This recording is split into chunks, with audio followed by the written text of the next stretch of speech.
Welcome to one of the holy shrines of digidevotion, an electronic superstore. A temple of technology where men come to worship those things that help them see the bigger picture. Get back in touch with those things that matter. And ponder the meaning of life. Yeah, it's all about toys. In the 21st century, a man is measured by his RAM and his ROM, as well as his brain and his brawn. We have a ritual now among guys. It's the spec roll call. Well, mine has a 600 gigahertz processor. What does yours have? It's our way of one-upping each other. If you ask Shaquille O'Neal, he'll tell you he's got to have the very latest, greatest tech gadget that's out there before any of his teammates have it. This has your entire CD inside of it. What is that? This is called a music clip from Sony. It is all a measure of him being cooler than everybody else. Better, faster, cheaper. It's somewhat amazing when you see faster processor speeds and at the same time less expensive processors, so that you get the benefit of both. But buying bragging rights costs money. Today, electronics manufacturers do just about anything to grab attention. And a piece of the $50 billion spent by consumers on digital products every year. Digital products let us stay connected to our work and our family. They let us take our entertainment, music, and movies with us just about anywhere. They let us record memories of our families growing up, special events in our lives. The driving force that's making television crisper, electronics smaller, and access to information faster is digital technology. Defining digital really comes down to looking at it as a language. We've all heard about ones and zeros and the binary language and all of that. And digital is really a way of expressing content in a binary way. So when you look out at the world, you see images, you hear sounds. It's taking all of that and making it into a language that the computers and the machines can understand. The computer language of ones and zeros lets us compress vast amounts of information down into manageable files for easier storage, manipulation, and transmission. Every year, manufacturers introduce new digital products. If this is a temple of technology, then the television is the altar at which men worship. Now digital technology is giving our old family friend a facelift. Digital television is the biggest thing to happen to TV since Elvis appeared on The Ed Sullivan Show. Digital television is the umbrella term for this new medium that will replace analog television as we've known it for 50 years. Digital TV refers to televisions which can receive and display digital signals. At the highest levels, it's all about a bigger and better picture. Each traditional broadcast station is allocated 6 megahertz of bandwidth. Think of bandwidth like a highway, and each lane is 6 megahertz wide. With digital TV, the signal is compressed, meaning more traffic can fit down that same 6 megahertz lane.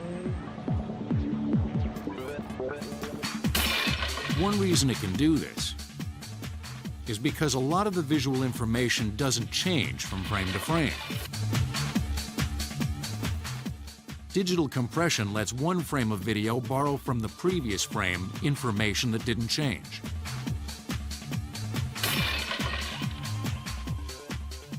Digital TV can provide 4 or 5 standard resolution channels simultaneously. Or a station can choose to devote all of the allocated bandwidth to the ultimate couch potato experience, high-definition television, HDTV. HDTV is better than being there. It's the ultimate home theater experience with 5 times more information on the screen than analog television. It's really TV on steroids.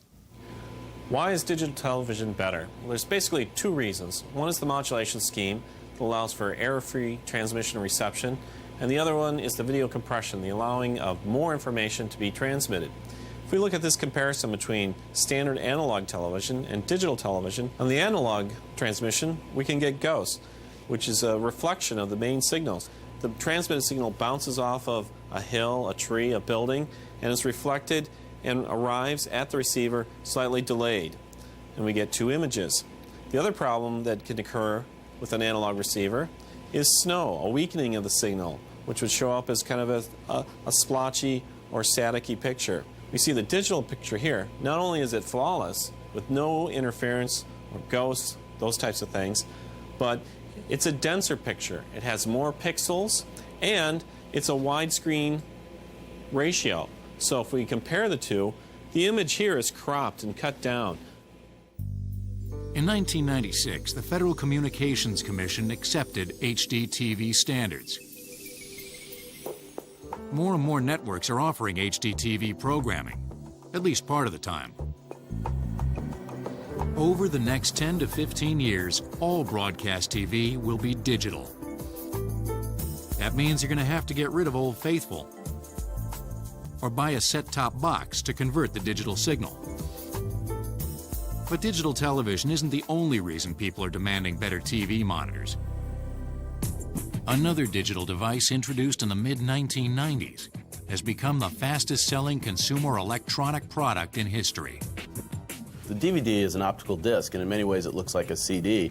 On the front side, of course, you have the label. The information is actually on this side. And if you could take a microscope and look, you'd see embedded, sort of in pits and craters, the ones and zeros of the digital language. The digital language has become the universal language now. And that provides the information. A digital versatile disc player, like a compact disc player, uses a laser to read a microscopic spiral track that holds about 7 times more information than a regular CD. The track, if unspooled, can be over 7 miles in length.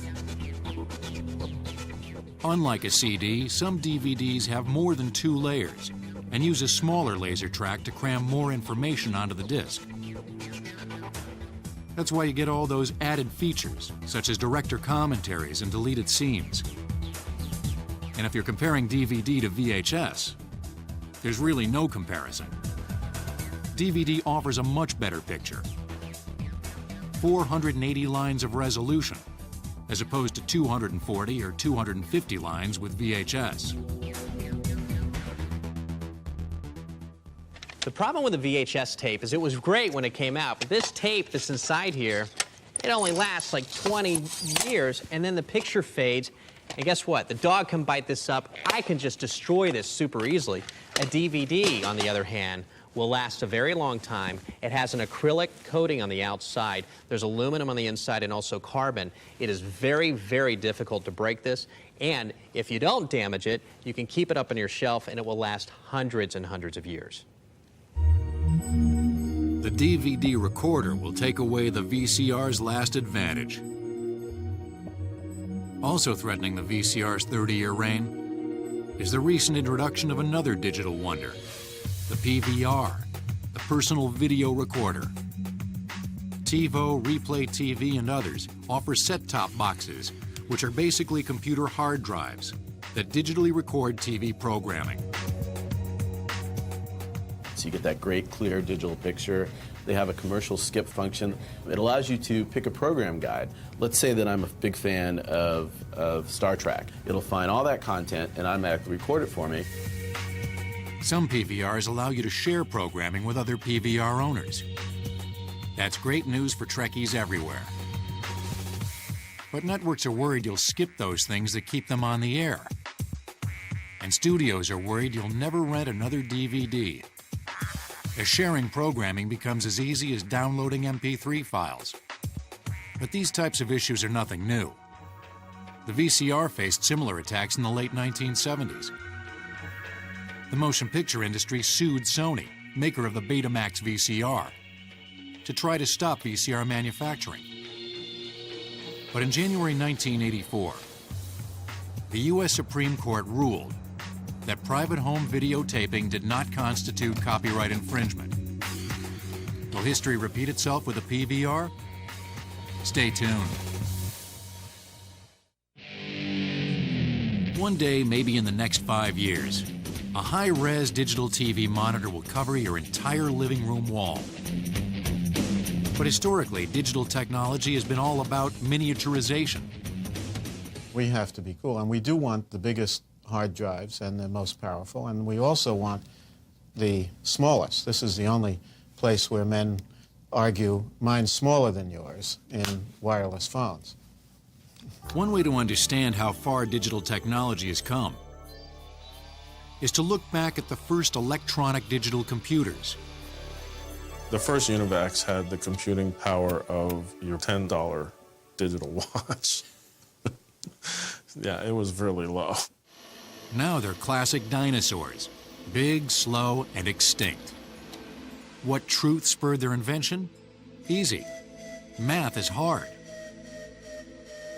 The very first calculators were human fingers, or digits, the root word for digital.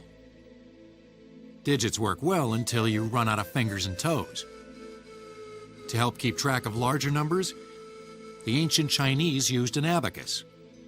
Its shiftings are similar to the decimal number system, and it's capable of doing addition, subtraction, multiplication, division, and even square roots. But the first mechanical calculating machines didn't appear until the mid-1600s. The famous French mathematician, Blaise Pascal, invented one of the earliest in 1642. Then, around 1833, Charles Babbage, an English inventor, envisioned what he called the analytical engine. More than a sophisticated calculator, the analytical engine could be considered the first mechanical computer. Babbage imagined all of the basic components of a modern computer. Punch cards acted as input.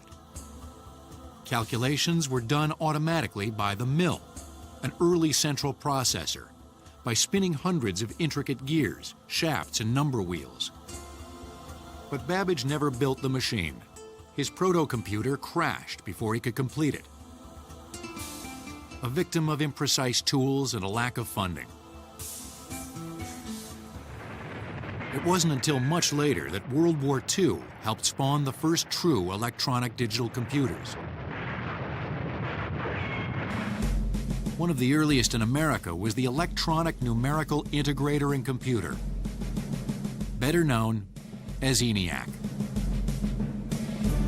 The ENIAC was designed to quickly figure firing tables for artillery pieces headed to war.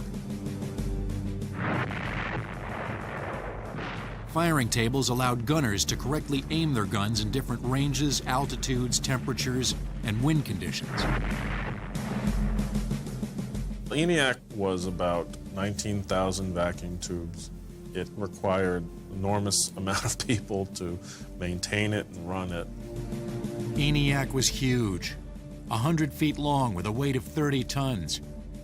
It contained almost 70,000 resistors, 10,000 capacitors, and 6,000 switches. It could perform up to 5,000 additions, 357 multiplications, and 38 divisions every second. But ENIAC wasn't completed until 3 months after Japan surrendered. Nevertheless, ENIAC was a milestone. ENIAC really showed the entire world that it was possible to take the concept of a digital electronic computer and make it run. In 1951, the Remington Rand Company introduced the UNIVAC, the first computer to be sold commercially. It cost a mere $1 million for an entire setup. The UNIVAC was a much faster machine than ENIAC, but only used 5,000 vacuum tubes, as opposed to ENIAC's 19,000. Although the Pentagon, General Electric, and DuPont all used UNIVACs, computers were still too expensive for most businesses.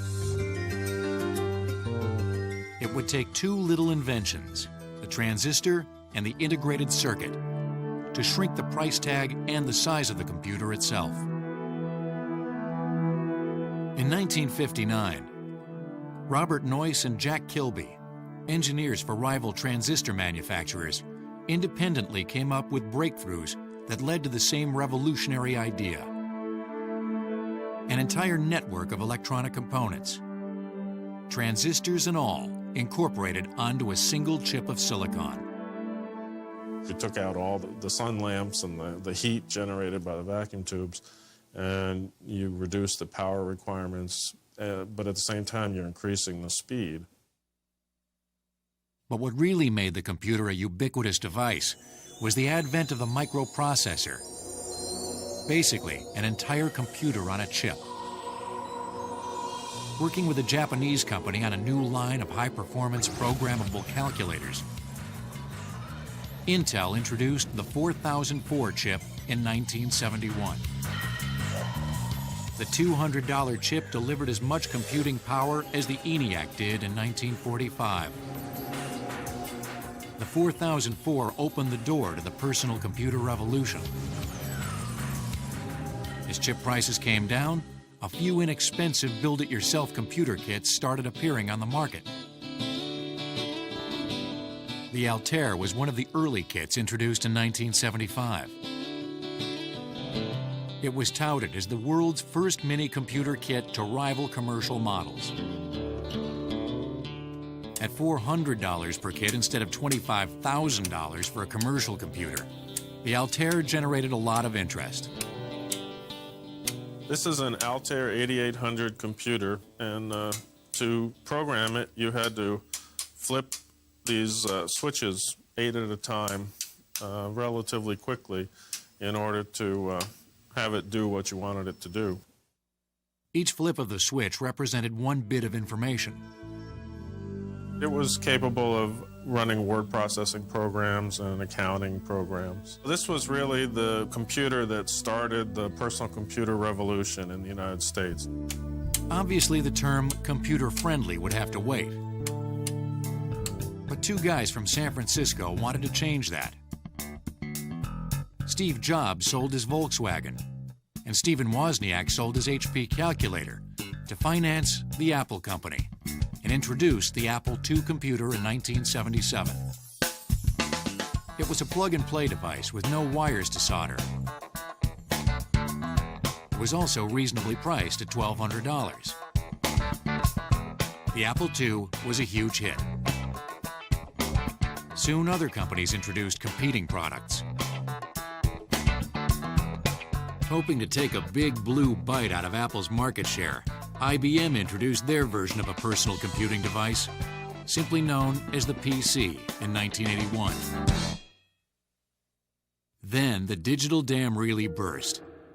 Today, microprocessors are in everything from refrigerators to Fords, watches to water sprinklers.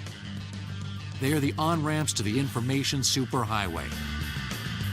And miniaturization didn't stop at the desktop or even the laptop.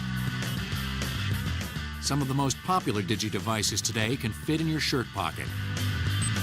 Case in point, the PDA, or Personal Digital Assistant. Sony's latest Clé handheld, the NR70V, is the first handheld in the industry to feature a built-in digital camera. It allows you to take really quick snapshots of your friends and family in very candid moments. And also, it's got a headphone jack so that you can listen to your MP3 files from wherever you're going.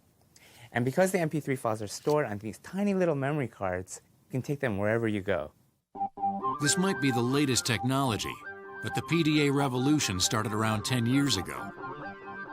The Apple Newton was really the first attempt to have a small handheld device that could function like a big desktop computer. It was capable of sending and receiving email. You could use it like a word processor. It had a pen that you could take notes with, and then it would translate it into typed text. It was a fairly versatile little device, but it didn't appeal to the average computer user at that time. And part of that was because of the expense. Introduced in 1993, the Newton was several years ahead of its time, but cost around $1,000. And consumers weren't quite ready to carry around their computer. However, that would soon change. In the late 1990s, PDAs exploded in popularity, thanks in part to the introduction of the less expensive Palm Pilot. Since then, PDAs have become faster, smaller, and cheaper still. Now digital technology is even blurring the line between the various devices. I used to have a pager and a cell phone and a handheld organizer and digital music players. Now you can have all of those in one handy little package. I call them kind of the electronic Swiss Army knife. For millions of guys, this is their all-purpose tool of choice, even if it doesn't yet have a corkscrew or tweezers. For some guys, the race to get the latest and greatest digital gizmos is a never-ending marathon. Each year, electronics manufacturers introduce hundreds of new digital products. Several of today's hottest digital products combine two of man's favorite passions: photography and instant gratification. The cool, neat thing about a digital camera is, you know, you take a shot and you look in the back. Do I like it? I see it right away. 1 hour film developing too long a wait? Join the consumers who purchased 6 million digital cameras in 2001. They're becoming so successful, film may one day be a thing of the past. The heart of most digital cameras is the charge-coupled device, the CCD, which converts light into electrical charges. The CCD is covered with diodes called photosites, which are sensitive to light. An analog to digital converter reads each photosite's value and changes it into digital information in the form of a pixel, a small discrete element that, along with many others, makes up an image.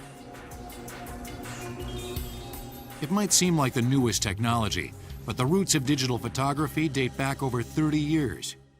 In 1969, Willard Boyle and George Smith, working for Bell Labs, came up with the idea for the CCD.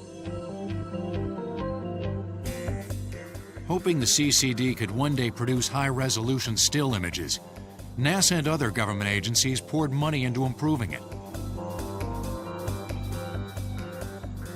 Texas Instruments worked with NASA in the late 1970s and early 80s on digital cameras that would eventually find their way onto the Hubble Space Telescope and the Galileo spacecraft, which investigated the planet Jupiter.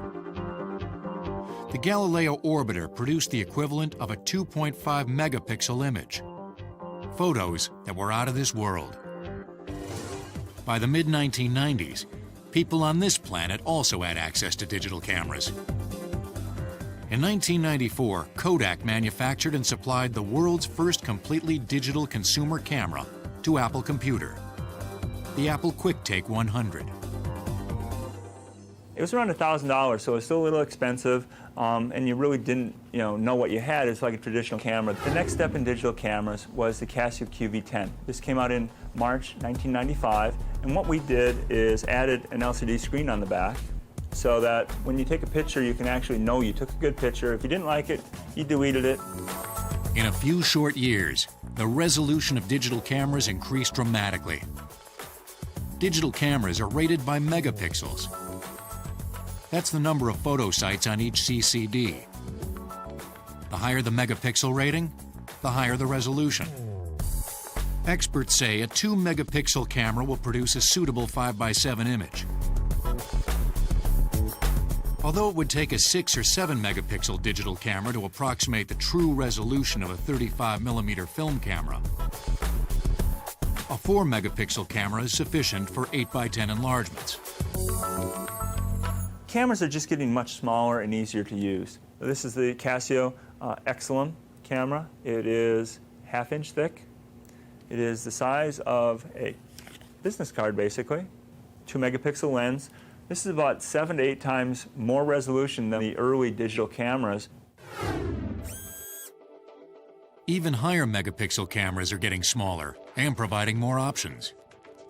Here, for example, is one of our 4 megapixel cameras made by Konica. It doesn't hold film, it holds digital media, but it holds more than one form of digital media. Flash memory cards are like little removable hard drives with no moving parts, which can store images, MP3s, or other files. So whether it be a memory stick, that can fit into this. We call it a dual slot. Or an SD card, that can also fit into this. And so now, you know, the consumer has their choice of media to use as well. And for all you James Bond types, the next time you have to save the world, don't forget your wristwatch digital camera. Who knows when it'll come in handy? Speaking of films, what guy hasn't gone to the local multiplex and said, I could make a better movie than that? Now, thanks to digital video cameras, you've got your chance.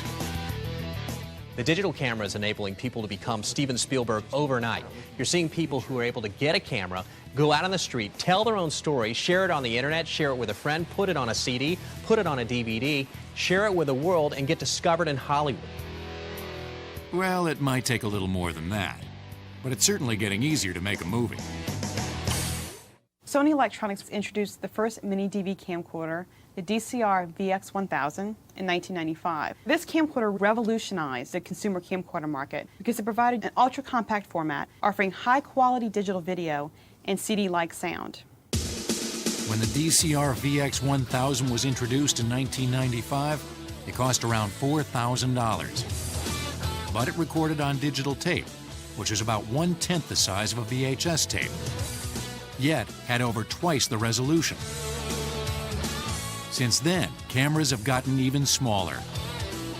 The DCR IP5 micro MV camcorder weighs a mere 12 ounces and can fit into your shirt pocket. You can actually even wear it on your belt, so it's something that you can take with you wherever you may go. The micro MV cassette is 70% smaller than a standard mini DV cassette, which allows this unit to be much smaller in size. This tape records 60 minutes of digital video and CD quality sound. So, if you have the camera, all you need are lights and some action. That is, if you're satisfied with hours and hours of raw footage. No need to worry. Today's desktop editing tools can help whittle that film down to a mere 3-hour epic. Apple Final Cut Pro is the end-all de facto most incredible editing system on a computer. Enables any guy, in fact any grandma, to go onto their computer and truly understand how to get the video out of a camera on a digital basis, put it into your computer, and make some sort of magic. Today's desktop editing tools such as Final Cut Pro, which costs less than $1,000, rival top-end professional editing systems. So now there's no excuse for not doing your movie. Shoot it, cut it, and let people watch it and say, I can make a better film than that. What do you mean? Playing music loud? It's a guy thing. And you have to thank digital technology for giving those dynamite decibels crystal clarity. More than 20 years ago, a 5-inch round piece of plastic revolutionized the music industry. Literally. In the late 1960s, Philips Electronics started working on an optical recording disc that eventually became the CD. After more than 10 years of development and a partnership with another industry giant, Philips and Sony finally brought CD music to the ears of consumers. Back in 1978, we created a proposal that was presented at a digital audio disc convention to over 35 companies throughout the world. We presented this as a successor to the vinyl LP. Sony and Philips knew there was something better than vinyl or even audio tape. But making the compact disc posed several technical obstacles. Sony engineers worked to develop a sophisticated error correction system, while Philips focused on creating a reliable optical laser. Information is stored on a CD in a spiral track as pits and bumps, representing the ones and zeros of the digital language. Well, once a compact disc is inserted into a player, the optical pickup emits a beam of laser light that detects the presence or absence of the microscopic pits. The digital signal is amplified and then sent to your speakers. The beauty of digital is that it's not susceptible to signal degradation, meaning the 100th copy is just as good as the original.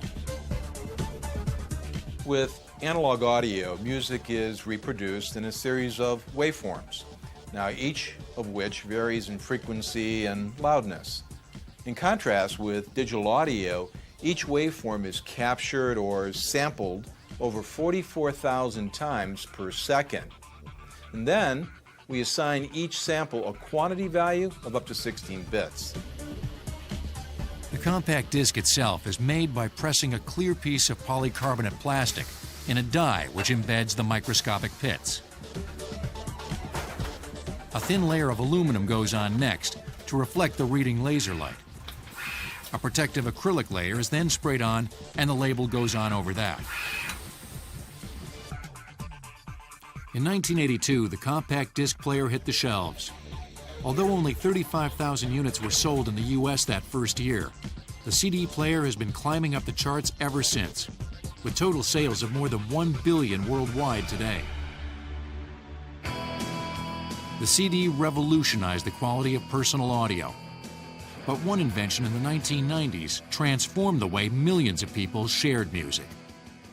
The surprising thing to us about MP3 is that it's actually not as good as CD quality. But the fact that you have consumer choice and the ability to carry it around and it still sounds really good is what's made it successful. MP3 stands for MPEG-1, Layer 3. It's a compression standard that allows people to shrink music files down to 10% of the original recording without much quality loss. It works its magic by utilizing a compression algorithm that mimics the characteristics of human hearing. The MP3 algorithm discards those sounds that the ear can't perceive as well. For example, the ear can't hear softer sounds at the same time that it's hearing louder ones. An MP3 recording would throw out those softer sounds. The popularity of MP3s exploded on the internet as users discovered they could easily encode and share these smaller files. By 2000, peer-to-peer networks, such as Napster, were gaining a lot of attention from both consumers and the recording industry. But the history of the MP3 dates back another 13 years. In 1987, Karl-Heinz Brandenburg, a modest German scientist working with the Fraunhofer Institute in Erlangen, Germany, started working on a compression system that would become MP3. After several years, Brandenburg and his colleagues at the Fraunhofer Institute found a compression system that both maintained suitable quality, yet significantly reduced file size. In 1992, the Moving Picture Experts Group, an association in charge of developing international standards for compression, adopted the MPEG-1 standard. But Brandenburg's compression system took lots of computing power that wasn't available on most home computers at the time. Their colleagues were saying, well, it's all very nice, but it's just too expensive. No one is ever going to have that much compute power available, so this is just simply an academic exercise. And consequently, Karl-Heinz put it up on the shelf, and no one really looked at it for the next 5 years. But within 5 or 6 years, that amount of computation was suddenly available to people on their desktops. Suddenly, this became the hottest thing. In 1998, Diamond Multimedia introduced the first portable MP3 player.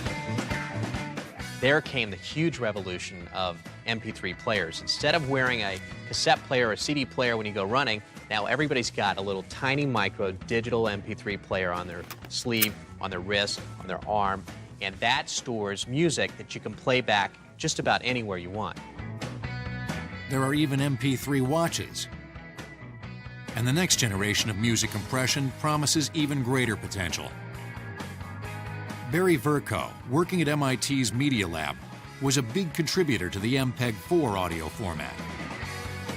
And what we have in MPEG-4 audio is essentially postscript for audio. That is to say, instead of sending the audio in its full frequency format, What you're sending is a representation of the little components of the composition and where to put them in time. Instead of transmitting a complicated composition, it's like sending the sheet music and letting your computer do the hard work. You suddenly have a huge reduction in the size of the information that's sent. Where MP3 was 10% of original PCM, this is 10% of that. So now we're down to 1% of the original PCM in MPEG-4 format. Now, if you thought that MP3 did a job in the music industry, wait until MPEG-4 hits the fans. Smaller files mean songs can be sent even faster. While record labels might not believe in the motto, share and share alike, because it's cutting into their record sales, plenty of music lovers do. In 1999, the word MP3 surpassed the word sex as the most searched term on the Internet's top search engines.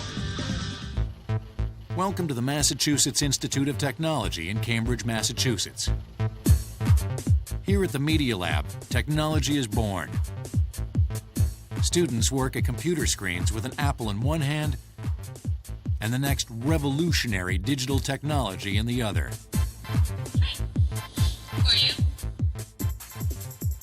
Tired of that computer screen?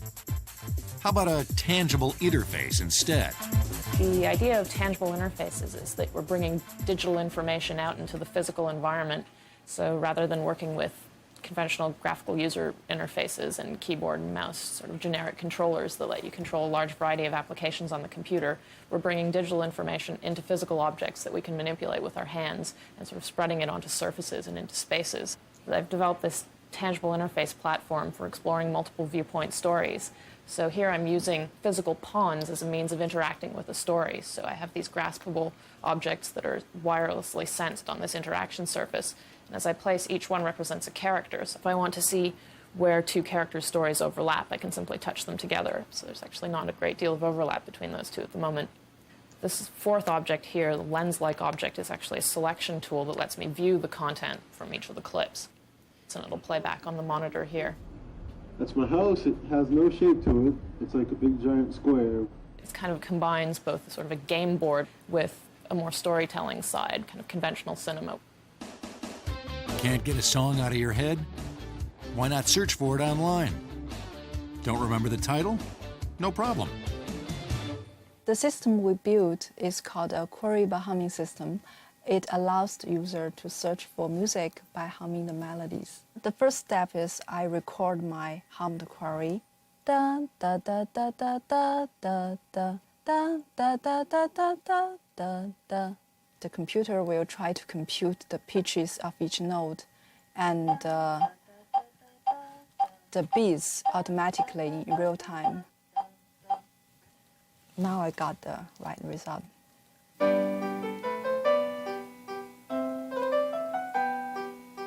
That's the result returned by the server. It thinks this is the most similar song in the database. Sometimes the applications aren't clear-cut today, but these guys are working with the seeds of the technologies that you're going to die to have in 5 years. This is the handheld device that we deliver the video to. It's equipped with a location detection system, in this case GPS, and also a wireless network card that we use to talk to the server and to receive the video.